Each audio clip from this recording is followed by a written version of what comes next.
Les Amazones du Bénin tombent face à l'Algérie. Coucou, salut, salut, j'espère que vous allez très bien. Les cadets béninoises, on pensait déjà que cette équipe allait se qualifier. Mais, arrivé en terre algérienne, patatras, le sort s'est retourné contre ces jeunes dames, bien sûr.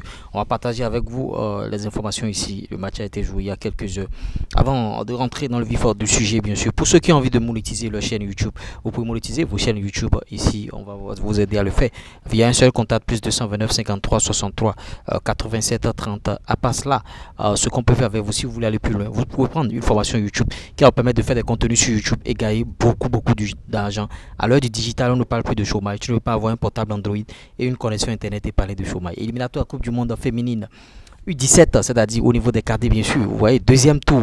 Notons que le premier tour, bien sûr, a été joué à Cotonou et bon, terminé pour les Amazones. Elles tombent, bien sûr, à Alger, en Algérie. Les Amazones U17 viennent de se faire éliminer par l'Algérie au tir au but, s'il vous plaît. Après le succès 2-0 à Cotonou, moi, personnellement, je me disais que bon, cette équipe allait se qualifier. Mais, les Béninoises se sont inclinées comme leurs grandes sœurs, c'est-à-dire les juniors, les seniors et tout, comme les grandes sœurs sur le score.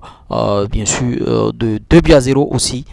2-0 et vous voyez à Alger et lors de la manche retour et avec des buts concédés enfin de la seconde période, bien sûr, Algérie 2, Bénin 0 et avec ce résultat qui ramenait les deux équipes à égalité sur l'ensemble des deux confrontations. 2 buts partout. Place a été faite à la séance des tirs au but. Dans cet exercice, les Algériennes se sont imposées 8 buts à 7 et passent au troisième tour. Comme en 2002, Sylvain Zevounou et ses protégés, comme en 2022, bien sûr, Sylvain Zevounou et ses protégés ne passeront pas le deuxième tour de ces éliminatoires. Vous voyez, et c'est tellement... C'est pitoyable, moi je dirais, c'est pitoyable de ne pas se qualifier en gagnant 1-0 à l'aller. C'est très pitoyable et il faut chercher des gens compétents, s'il vous plaît, pour encadrer nos équipes. Parce que je vois qu'il y a un véritable problème de compétence. Est-ce que l'entraîneur il est compétent?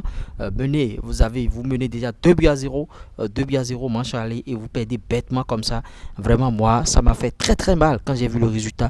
Vous avez vu, j'ai tardé, j'ai pris mon temps avant de faire un sujet sur ce résultat. C'est dangereux ce qui se passe. Il faut placer des hommes qui connaissent bien sûr le métier à la tête de ces femmes-là, que ce soit les juniors, que ce soit les seniors, les dames, ça ne va pas du tout. Et même les hommes, bon, on est en train de gravir. Bah, vraiment, ça me fait très mal que mon pays soit éliminé à chaque éliminatoire dans toutes les catégories. Vraiment, j'ai mal. C'était moi. Lui reste premier, le 3 ans dessus, doué des finances du foot business et de l'industrie musicale, Fabi. C'est pas l'homme, c'est Dieu qui travaille. Ils n'ont qu'à respecter.